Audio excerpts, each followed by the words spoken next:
पाहताय JB TV news. बातमीत सत्यता हीच आमची ओळख। अनुदान रखडल्यानं शेतकऱ्यांचा संताप। क्रांतिकारी शेतकरी संघटनेचे अमळनेर तहसील कार्यालयासमोर बोंब आंदोलन। केंद्र शासनानं महात्मा गांधी रोजगार हमी योजनेचे नाव बदलून श्री रामजी योजना सुरू केली असली तरी या योजनेअंतर्गत शेतकऱ्यांना मिळणाऱ्या लाभांचे अनुदान वेळेत न मिळाल्यानं तीव्र असंतोष निर्माण झाला आहे। सिंचन विहीर, गोठा शेड, शोषखड्डा, घरकुल यांसह कुशल व अकुशल कामांच्या मंजुरीचं अनुदान अद्याप पूर्ण न झाल्याच्या निषेधार्थ शेतकरी क्रांतिकारी शेतकरी संघटनेच्या वतीनं बोंब आंदोलन करण्यात आले। उत्तर महाराष्ट्राचे अध्यक्ष ईश्वर पाटील यांच्या नेतृत्वाखाली हे आंदोलन अमळनेर तहसील कार्यालयासमोर पार पडले। यावेळी मोठ्या संख्येने संघटनेचे पदाधिकारी व कार्यकर्ते उपस्थित होते। आंदोलनादरम्यान शेतकऱ्यांनी सांगितले की शासनाकडून मंजुरी मिळूनही अनुदान वेळेत न मिळाल्यामुळे अनेक कामं अर्धवट अवस्थेत आहेत। याचा थेट आर्थिक फटका शेतकऱ्यांना बसत असून कर्जबाजारीपणा वाढतोय। प्रशासनानं तातडीनं प्रलंबित अनुदान वितरित करावे, अन्यथा आंदोलन अधिक तीव्र करण्यात येईल असा इशाराही यावेळी देण्यात आला आहे। शेतकऱ्यांच्या न्याय मागण्यांकडे शासनानं गांभीर्यानं लक्ष द्यावं अशी मागणी आंदोलकांनी यावेळी एकमुखानं केली आहे। प्रतिनिधी परीक्षित परदेशी, धुळे।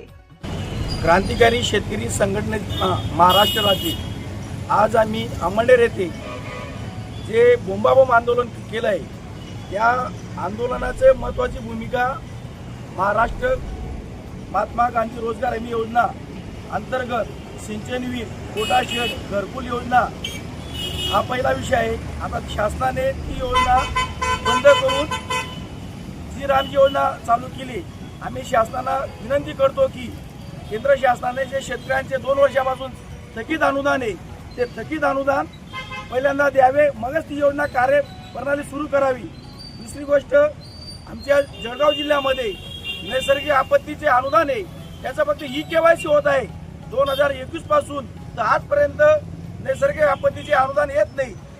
ज्या पाचोरा तालुक्यामध्ये भ्रष्टाचार सुरू आहे झालेला आहे त्याच धर्तीवर आता आम्हाला वाटायला लागलं की आमच्या अमळनेर तालुक्यामध्ये पण भ्रष्टाचार झालेला आहे का, की प्रत्येक वेळेस काहीतरी नवीन चॉकलेट म्हणजे ई-केवायसी करा, ई-केवायसी होते पण शेतकऱ्यांच्या खात्यावर पैसा जमा होत नाही।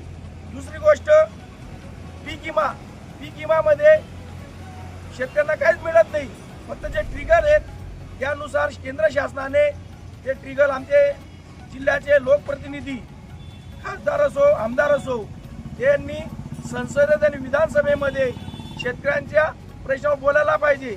आता मोठमोठ्या नगरपालिका झाल्या, महानगरपालिका झाल्या, त्याच्यात आम्ही पाहिलंय चित्र की शेतकरी, शेतमजूर, कामगार यांचं महत्त्व कमी झाल्यामुळे वंचित घटकांना न्याय मिळत नाही।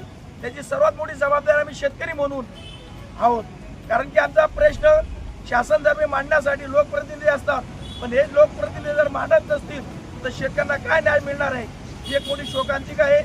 या क्रांतिकारी शेतकरी संघटनेच्या माध्यमातून आज आम्ही बोंबाबोंब आंदोलन केलं आहे, त्याची दखल राज्य शासन व जिल्हाधिकाऱ्यांनी घ्यावी। वंदे मातरम। आपल्या परिसरातील महत्त्वाच्या बातम्या पाहण्यासाठी आजच आमच्या जेबी टीव्ही न्यूज चॅनलला YouTube वर सबस्क्राईब करा आणि बेल आयकॉन प्रेस करा।